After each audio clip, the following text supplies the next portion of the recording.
Malum kışı yaşıyoruz.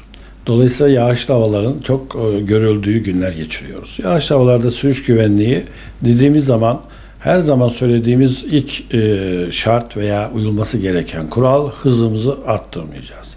Daha doğrusu hızımızı kontrol altına alacağız. Hava ve yol şartlarına göre düşüreceğiz. Yağışlı havalar konu olduğuna göre aracımız her an yoldan çıkabilir. Frenlerimizin mesafesinden dolayı tutmayabilir. Dolayısıyla hızımızı azaltacağız. Ve hızımızı azalttığımız zaman da esas ona bağlı olarak da sürüş mesafesini hızından sonra uzun tutacağız. Yakın takip yapmayacağız. Herhangi bir ani durumlarda frenimizi yaptığımız zaman öndeki araca çarpmamak için sürüş mesafemizi ayarlayacağız. Demek ki önce hız her tür hava şartlarında önemli. Yağış havalar dışında kuru havalar da önemli. Hız yapmamayı öncelikle öneriyoruz. Diğer ise hava yağışlı olduğu için de takip mesafesini arttıracağız. Ne olacak? Ona bağlı olarak diğer araç kullanıyoruz. Sileceklerimiz çalışır halde olacak.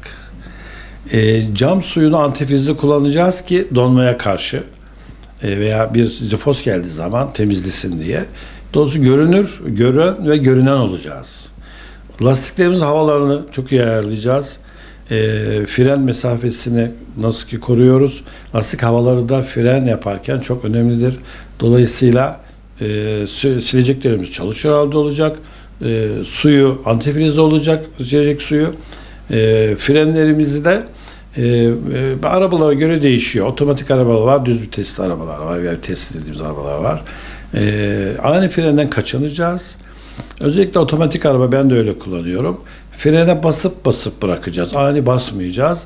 Vites arabası vites küçülterek. Zaten otomatik arabalarda frene birer basıp da pedala çektiğiniz zaman o şeyi düşürür. Vites düşürür, hız azaltır, motor devrini düşürür. Dolayısıyla sürüş tekniklerinin içinde en önemlisi bir kere ani frenden kaçınacağız. Sürüş mesafesini zaten koruyacağız. Ani frende araba yoldan çıkabilir. Lastik havalara uygun olacak ki fren yaptığımız zaman tutsun, patinaja düşmesin veya virajda savrulma yapmasın, kavramayı da çabuk yapsın diye. Bir de görme ve görünme derken yağışlı havalarda havalar sis olabiliyor. Görüş mesafesi düşebiliyor. Sis farlarımızı yakacağız. Hem ön arka. Görünür olacağız, biz göreceğiz. Park lambaları yanıyor olacak. Farlar da tabii yanıyor artık eskisi gibi değil, görüyoruz.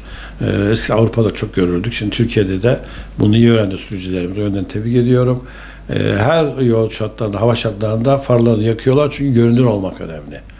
Dolayısıyla tabii uzun hüzmeleri yakmamız lazım ki karşıdan gelen araçların, sürücülerinin gözlerini etkilememesi için güvenlik açısından.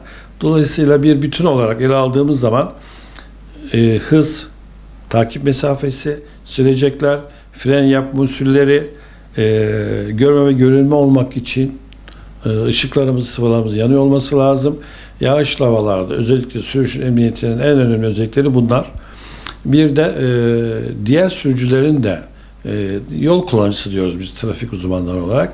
Diğer yol kullanıcıların da hal ve hareketlerini de kontrol edeceğiz ki diyelim siz bir dönüş yapıyorsunuz ama aniden çıkan bir araç olabilir. Dolayısıyla her an tedbirli olacağız. Dikkatli olacağız. Her an olabilecek kazalardan kaçınacağız. Güvenli sürüşler için bu saydığımız özellikler uyarlarsa sayın sürücülerimiz seyahatlerini daha rahat yaparlar. Ailelerini ve diğer sürücüleri, yol kullanıcıları da kazalardan önlemiş olurlar. Hocam. Mutlaka ben tabii deminden beri sürücü gözüyle araç kullanırken yağışlı havalardaki dikkat etmeniz gereken hususları saydım. Haklısınız. Çünkü yayalar da bildiğiniz gibi trafikte 3 unsur var. Taşıt, yol ve insan. Şimdi taşıt kullanıyoruz, yolu kullanıyoruz. Tabii insan da hem sürücü hem de yaya olabiliyor. Dolayısıyla ani yola inmeyeceğiz, çıkmayacağız. Çünkü bizde maalesef şöyle bir algı oluştu yakın zamanda. İşte Avrupa ülkelerinde kaldırımdan ayağınızı asfalta koyduğunuz zaman veya yaya geçidine araçlar durur. Orası Avrupa. Türkiye'de böyle bir şey yok. Dolayısıyla yayalar sürücülerin hızlarına göre, ona göre yola inecekler, müsait olduğunu görerek karşıdan karşıya geçecekler.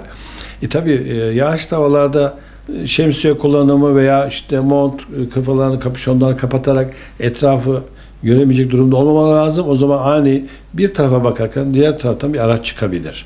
Dolayısıyla sürücüler nasıl araç kullanırken hava şartlarına göre dikkat ediyorlarsa yayalar da hava şartlarına göre azami dikkati gösterecekler. Kendi güvenlikleri için ve sürücülerin diğer araçlarında kaza sebep olmaları için azami dikkat sarf ederek öyle güvenlik geçiş sağlayacaklar. Bu yaya geçitleri olabilir, karşı geçişler olabilir veya araçta inme binme olabilir. Benim yine sürücü olarak, 47 yıllık bir sürücü olarak en çok gördüğüm ve pek şey yapmadığım, benimsemediğim bir hareket, taksi ve dolmuş inme binmelerinde ani bir yolcu el kaldığı zaman duruyorlar. Şimdi siz arkadan seyrediyorsanız, bir de hava yağışlıysa bilemezsiniz bu dolmuş veya taksi duracak mı? Hem sürücü, yolcular nerede duracaklar? Mesela kavşakta durup araç bekliyorlar veya taksi bekliyorlar. Sonuçta onlar da diğer kullanıcılar düşünecek. Uygun ortamda araç bekleyecekler. Sürücüler de kontrol edecek yolu. Arkadan karşıdan gelenlere göre yolcusu almak üzere yanaşacak sinyalini verecek. Yani çok geniş bir konu trafik malum.